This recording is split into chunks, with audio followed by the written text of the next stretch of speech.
Salam, hər birinizi xoş gördük. Bu günləri Dövlət İmtahan Mərkəzinin ümumi sınaq test toplusundan 20-ci sınağın izahına baxacağıq, 3-cü qruplar üzrə. İzaha keçməmişdən əvvəl kanalımıza abunə olmağı və videonu bəyənib şərh yazmağı unutmayın ki, növbəti videoların da ə, davamı gəlsin. Davam eləyək birinci sualdan. Ərəblərin Şərqi Avropaya yürüşlərinin qarşısı alındı. Müsəvilik dini rəsmi dövlət dini elan olundu. Ümumiyyətlə, ərəblərin Şərqi Avropaya qarşısını alan biz bilirik ki, Xəzərlərdir. Qərbi Avropaya qarşısını alan isə Franklar olmuşdu. Buna diqqət yetirmək lazımdır uşaqlar. Ərəblərin Qərbi Avropaya yürüşünün qarşısını aldı Franklar, Şərqi Avropaya yürüşünün qarşısını aldı Xəzərlər. Müsəvilik dini də 8-ci əsrdə Xəzər xaqanlığında rəsmi din elan olunmuşdur. Deməli, hətta Xəzər xaqanlığında belə bir məsələ vardı ki, bütün dinlər məhkəmə qarşısında bərabər idi. Deməli, Girdiman knyazlığı var 630-dan 705-ə, Sasanilər 226-dan 651-ə, Uyğur xaqanlığı 744-dən 842-yə, Xəzər xaqanlığı 650-dən 965-ə, Göytürk xaqanlığı isə 552-dən 744-cü ilə qədər olan dövrü əhatə etmişdi. İkinci sualın izahına baxaq. Azərbaycan ərazisində ana xaqanlığının və istehsal təsərrüfatının mövcudluğu dövründə ibtidai cəmiyyətdə baş vermiş yenilikləri müəyyən edin. Ana xaqanlığı üst paleolitdə yaranıb, sonrakı ta ki erkən tunca qədər davam edib.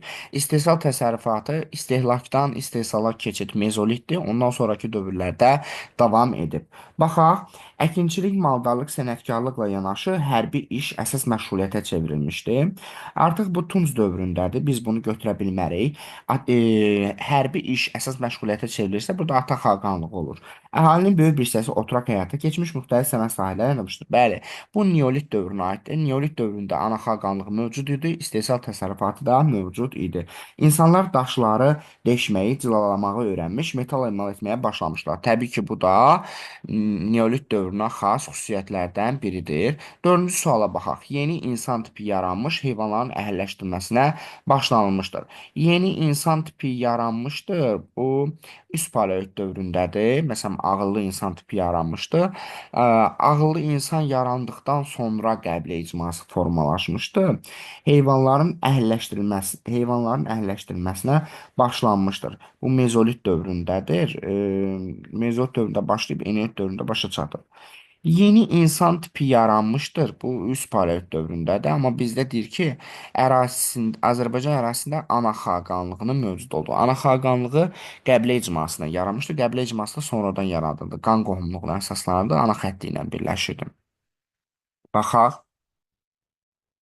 Xış əkinçiliyi yaranmış, ev heyvanlarının əhəlləşdirilməsinə başlamışdır. Xış əkinçiliyi yaranmışdır erkən tuzda, toxanı xış əvəz eləyir. Ev heyvanlarının əhəlləşməsinə başlamışdır mezolitdə aid ola bilməz. Cavabımız 2-3. Üçüncü suala baxırıq. Xəritədə rəqəmlə göstərilmiş dövlətlərin 17-ci əsr tarixinə dair ümumi cəhətlərini müəyyən edin. Xəritədə rəqəmlə göstərmişdir. 1. Rusiya ərazisidir, 2 isə Böyük Britaniya ərazisidir. Baxaq, Osmanlıya qarşı yaradılmış Müqəddəs Birlik adlı ittifaqa qoşulmaları. Müqəddəs Birlik 1684-də yaranıb, Rusiya bura qoşulub 1686-da. Səfəvi dövləti ilə müqavilə bağlamaları, Səfəvi dövləti ilə müqavilə bağlamaları İngiltərə bağlayıb 1621-də, Rusiya bağlayıb 1667-1717-ci illərdə. Parlamentli monarxiya idarə etmə formasının bərqərar olması, parlament İngiltərədə yaranmışdı 13-cü əsrdə, amma Rusiyaya aid deyil. Sənaye çevrilişinin başlanması hər ikisinə oxşar cəhət deyil. Müstəmləkələrlə müharibə apararaq ərazisinin genişlənməsi aiddir. Hər ikisi müstəmləkələrlə mübarizə apararaq ərazisini genişləndirmişdi. Deməli, bizdə cavab birinci Müqəddəs Birlik adlı ittifaqa qoşulmaları Rusiya qoşulmuşdu, İngiltərə yox. Deməli, ona görə cavabımız 2 və 5 olur. Müstəmləkəçilik müharibələr apararaq ərazisini genişləndirmişdi. Növbəti sualın davamına baxaq. Deməli, Afina dəniz ittifaqı dağıldı. Yunanistan təsərrüfat həyatına böyük zərbə dəydi. Şəhər dövlətləri zəiflədi. Göstərilənlərin nəticəsidir. Yunan Əhəməni müharibəsi 550-dən 449-a qədər olub. Yox, Xroneya döyüşü 338-ci ildə. Xroneya döyüşün deməli Makedoniyalılarla Yunanlılar arasında olmuşdu. Spartadan başqa bütün Afina, Yunanistan şəhər dövlətlərinin varlığına son qoyulmuşdu. Spartadan başqa buna diqqət edin. Makedoniya ordusunun şərqi yürüşü Erdən və 4-cü əsrin 30-cu illəri, Afina-Sparta müharibəsi 431-404, Solon islahatı da Erdən əvvəl 594-cü ildə olmuşdu. Cavabımız D variantıdır. Afina dəniz ittifaqı dağıldı Afina-Sparta müharibəsinin nəticəsində. 5-ci suala baxaq. Vaşinqton konfransında ABŞ, İngiltərə, Fransa, Yaponiya arasında 4 dövlət müqaviləsi imzalandı. Müqavilə tərəflərin Sakit Okean bölgəsindəki mülklərinin tanınmasını və müdafiəsini nəzərdə tuturdu. Konfransda dəniz silahları məhdudlaşması haqqında müqavilədə imzalandı. Mən bu Vaşinqton konfransı haqqında YouTube kanalımda video yerləşdirmişəm. Çalışın o videoya baxın, çünki qəbul suallarından biri məhz Versal Vaşinqton sistemindəndir. Ola bilər. 1921-22-ci illərdə keçirilmişdi Vaşinqton konfransı. Deməli, deməli, baxaq nəticədə e, Almaniya müstəmləkələri mandat rejimi altında qalib dövlətlərə verildi. Bu Versaldaydı. İngiltərə dəniz üstünlüyü ABŞ-la bölüşdürüldü. Bu Vaşinqton konfransındaydı. Daha sonra davam eləyək. ABŞ-da tədirçilik siyasətindən imtina etdi. Bu aid deyil. Yaponiya Sakit Okeanda fəaliyyəti məhdudlaşdırıldı.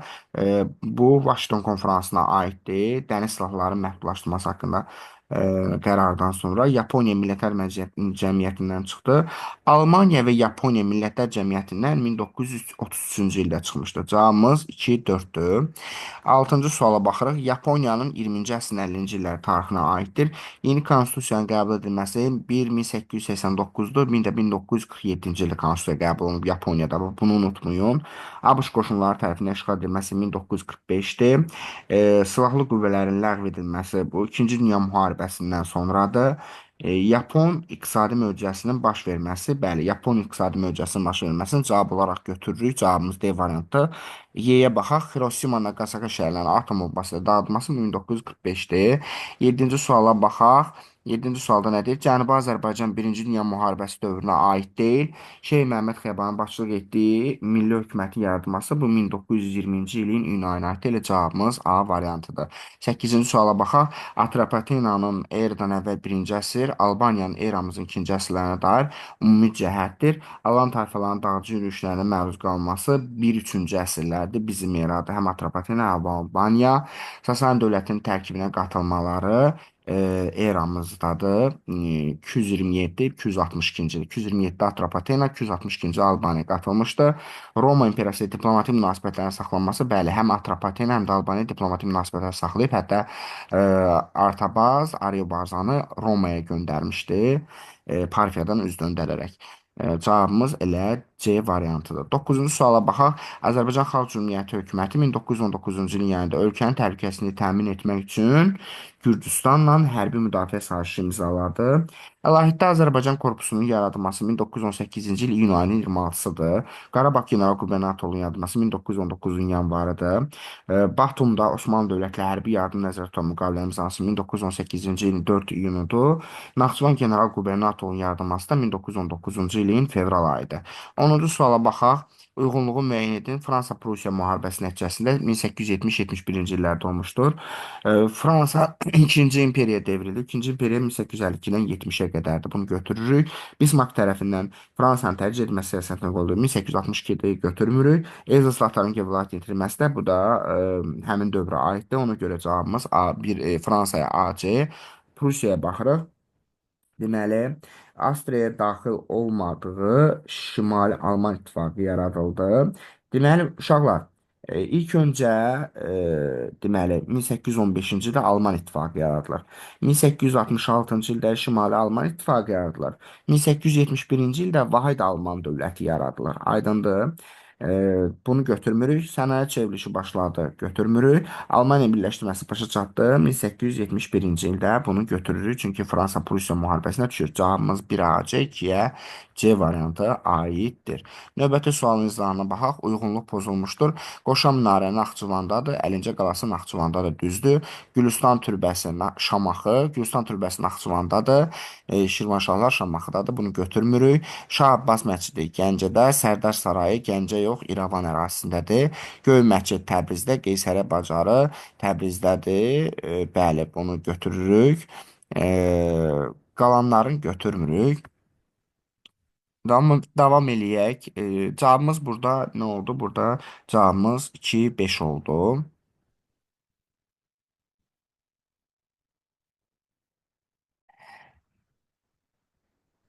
Deməli, 12-ci suala baxırıq. Qədim Hindistan erdən əvvəl 2-ci əsrin əvvəlləri və qədim Çinin 3-cü əsrin əvvəlləri tarixinə dair oxşar cəhət.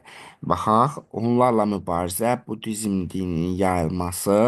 e, Hunlarla mübarizə aparmışdı qədim Çin, Budizm dini Hindistan. Dünya ticarət yollarına qoşulmaları, qədim Çin, xırda dövlətləri parçalaması. Əslində variant sadəcə olaraq əsrlərə uyğun gəlmir. Xırda dövlətlərə parçalanma. Bəli, həqiqətən də qədim Hindistan erdən və 2-ci əsrin əvvəllərində xırda dövlətlərə parçalandı. Qədim Çində 3-cü əsrdə Xan sülaləsindən sonra xırda dövlətlərə parçalanmışdı. Davam eləyək 13-cü. Eyler-Venn diaqramına uyğun bəndləri müəyyən edin. Deməli, Monqolların Azərbaycana birinci yürüşü və ikinci yürüşünə aid oxşar cəhətləri müəyyən edəcəyik. Deməli, baxaq A variantı. Azərbaycan işğalını başa çatdırması, e, bu ikiyə aiddir. Gəncə şəhərinin işğalçılarının ciddi müqavimət göstərməsi, bu hər ikisinə aiddir. Azərbaycan Elxaniləri Dövlətinin tərkibinə qatılması, bu heç birinə aid deyil, üçüncü yürüşə aiddir. Monqolların Təbrizi tutması, bu ikinci yürüşə aiddir. Təbriz və Gəncə şəhərlərinin Monqollardan xərac verərək dağıntılardan xilas olması, bu isə deməli birinci yürüşə aid olur. Cavabımız D variantıdır. Növbəti sualın izahına keçək. İkinci Rus-Qacar müharibəsi dövrünə aiddir. Səlim xan Şəkidə üsyan qaldırması ikinci Rus-Qacar dövrünə aid deyil, birinci Rus-Qacar dövrünə aiddir. Qababa döyüşünün baş verməsi birinci Rus-Qacardır. Bakı xanlığında komendantlığın yaradılması birinci Rus-Qacardır. 1806. Rus qoşunlarının Urmiya və Ərdəbili işğal etməsi bəli, tamamilə doğrudur. O ikinci Rus-Qacar müharibəsində Naxçıvan, daha sonra İrəvan, daha sonra Təbriz, daha sonra Urmiya və Ərdəbil işğal olmuşdu. Qubada Əyləş Şurasının yaradılması bu birinci Rus-Qacar müharibəsinə aiddir. Hadisə nəticə əlaqələrini doğru verildiyi cavabı müəyyən edin. Deməli, baxaq, 17-ci əsrin ortalarında Ruslar Səfəv sərhədləri yaxınında qalalar inşa etməyə başladı və Terek çayı boyunca yaradılan Rus hərbi məskənləri dağıdıldı. Bu, 2-ci Şah Abbasın dövründə olan e, hadisələrdən gedir. Bəli, doğrudur. Avropa manufaktura məhsullarının istehsalının artması, Azərbaycanda Avropaya ipək və sənətkarlıq məhsullarının ixracının artması, e, deməli, bu doğru deyil. Manufaktura məhsullarının istehsalının artması Azərbaycandan Avropada artırsa, Azərbaycan da niyə göndərir? Yəni ixrac edir. Dayıca ixal eləməlidir. Ona görə aid deyil. Sonra 1717-ci il Rusiya Səfəv müqaviləsi, ingilislərin Volqa Xəzər ticarət yolundan istifadəsinə son qoyulması, biz bu da aid deyil. Dördüncü suala baxaraq, İpək yolunun öz əhəmiyyətini itirməsi, nəvi ticarət əlaqələrinin zəifləməsi, Səfəvilər dövlətində ağır iqtisadi böhranın baş verməsi aiddir. Dördü götürürük. Şah Süleymanın Rusiya dövləti ilə müqavilə imzalanması 1667-ci il. Rusiyanın Azərbaycan ipəyini Qərbi Avropa daşıma hüququ qazanması, bəli, tamamilə doğrudur. Rusiya Azərbaycan ipəyini Qərbi Avropa daşıma hüququ qazandı. Növbəti suala baxaq. Cənubi Qafqazda ərəb canişini mərkəzi olmuşdur. Deməli, xilafətin zəiflədiyi dövrdə ərazilərdə müstəqil, yarım-müstəqil əmirliklər yaranmışdı. Deməli, Göyçənin alt hissəsində olan Dəbildir, Kürün alt hissəsində olan isə Gəncə ərazisidir. Deməli, baxırıq göstərilənə aid olur şəhərə xəritələri göstərin. 1-lə 2-dir. Yəni, olan yerin cavabını dedimizsə 1-lə 2-dir. Davam edirik. 17-ci suala baxırıq. 17-ci sualda nədir bizdə? Böyük Monqol və Teymurilər dövləti üçün cəhətləri müəyyən edin. Cənubi Qafqaz və Mərkəzi Asiyanın işğalı. Bəli, həqiqətən də böyük Monqol və Teymurlər Cənubi Qafqaz və Mərkəzi Asiyanın işğalı edib. Abbasilər xilafətindən asılı hala salınması. Abbasilər xilafətinin asılı hala salınması Monqolların 5-ci ulusuna aiddir, Hulakilərə, amma Teymurilərə aid deyil. Rus knyazlıqlarının tabe edilməsi aid deyil, Teymurilər dövlətinə aid deyil. Dehli sultanlığı üzərinə yürüş edilməsi, Əmir Teymurun Dehli yürüşü var. Böyük Monqol dövləti yoxdur. Qızıl Ordu, Böyük Monqol dövləti də var. Böyük Monqol dövləti də Dehli sultanlığının üzərinə yürüş edib. Qızıl Ordu və Osmanlı dövləti ilə müharibənin aparılması oxşar cəhət deyil. Cavabımız 1, 4-dür. A variantıdır. 18-ə baxırıq. Uyğunluq pozulmuşdur. İngiltərə iri feodallara geniş cəngavər şəhərli və azadlara məhdud hüquqlar verdi. Böyük Azadlıq Xartiyası ilə bu 1215-ci ildədir. Deməli, doğrudur. İngiltərə Avropanın ən güclü dövlətlərindən birini seçdi. İspaniya üzərində qələbədən sonra bəli, Lamaş döyüşüdür 1588-ci ildə. Almaniyanın Katolik kilsəsinin bölünməsi rəsmi olaraq qəbul edildi. Augsburg sülhü 1555-ci ildədir. Səlibçilər Araq dənizinin şərq sahilində müsəlman torpaqlarını ələ keçirib yaratdılar Latın imperiyasını. Bu doğru deyil. Kordova xilafəti 11-ci yüzün əvvəlində əmirliklərə parçalandı. Rekonquista hərəkatı nəticəsində bu doğrudur. Deməli, ə, davam edirik. Kadisiyə döyüşündən fərqli olaraq Dizrav döyüşündə Sasani qoşunlarına məğlub olmuşdular. Hadisiyə döyüşündə Sasanilərlə ərəblər arasında olmuşdu. Dizrav döyüşü Sasanilərlə Roma arasında olmuşdu. Hər ikisində albanlar iştirak edirdi. Biri ərəblərə qarşı, bir də ə, Romalara qarşı. Demək, baxaq, ə, fərqli olaraq deyir, Dizravda baş vermişdir. Fərqli olaraq albanlar Romalara qarşı vuruşmuşdu. 19-a cavab B variantı. 20-yə baxırıq. Mətni tamamlayın. İdarə olunmasına iştirak etmək üçün şərait yaranmışdı. Kapitalist münasibətləri inkişaf eləmiş, əhalinin sayı sürətlə artmışdı. Şəhər islahatından sonra əhalinin sayı sürətlə artır. Şəhərlər sənaye və ticarət mərkəzi. Əslində cavab içərisində verilib mətnin içində. Mətni məntiqlə də yazmaq olar. Bax, şəhər islahatının keçirilməsi cavabımız C variantıdır. Növbəti sualın izahına baxaq. 20-ci əsrin 40-cı illər və 80-ci illər Azərbaycan SSR-də Azərbaycanlılar Ermənistan SSR-dən kütləvi deportasiya edildilər. Cavabımız B variantıdır. 22-yə baxırıq. Azərbaycan ordusunun 2022-ci il keçirdiyi qisas əməliyyatı nəticəsində Qarabağ silsiləsində yerləşən Sarıbaba və digər yüksəklər ordumuzun nəzarətinə keçdi. Cavabımız Y variantıdır. Digərləri aid deyil. Deməli, qisas 16-cı əsrin əvvəllərində Xorasan uğrunda mübarizə aparan dövlətləri müəyyən edin. Bu, əvvəl Teymurilərlə Şeybanilər mübarizə apardı, sonra Teymurilər dağılır. Teymurilər dövləti 1370-dən 1507-yə qədər mövcud olub. Teymurilər dağılandan sonra Xorasan uğrunda mübarizə Səfəvilərlə Şeybanilər arasında olur. 24-cü suala baxılır. Xəritədə rəqəmli göstərmiş ərazi 19-cu əsrin 30-40-cı illərinə ümumi cəhətləri müəyyən edin. 2 Lənkəran ərazisidir, bir də Nuxa ərazisidir, yəni Şəki ərazisidir. Deməli, cavabımız 2, 3, 4-dür. İşğal rejiminə qarşı üsyanlar baş verib, müsəlman əyətləri rəisinin tərkibində olublar. Bir də Xəzər vilayətinin qəzaları idilər. 25-ci suala baxırıq. Rəvvadilər dövlətinin 11-ci əsr tarixinə aiddir. Deməli, Araz çayı üzərində Xudafərin körpüsü Fəzl bin Məhəmmədin dövrü Şəddadilərə aiddir. Sultan Toğrulun Təbriz tuması aiddir. Slavyanların qarətçi yürüşlərinə məruz qalması aid deyil. Dərbənddən Zəncana qədər olan Azərbaycan torpaqlarına əhatə edilməsi bu sacilər aiddir. O torpaqlarında Oğuz tayfalarının məskunlaşması bu da Şəddadilərə aiddir. Torpaqlarda Oğuz tayfalarının məşğullaşması Rəvvadilər dövlətinə aiddir Vəhsudanın dövründə. Davam elə 26 sonra xronoloji ardıcılığı müəyyən edin.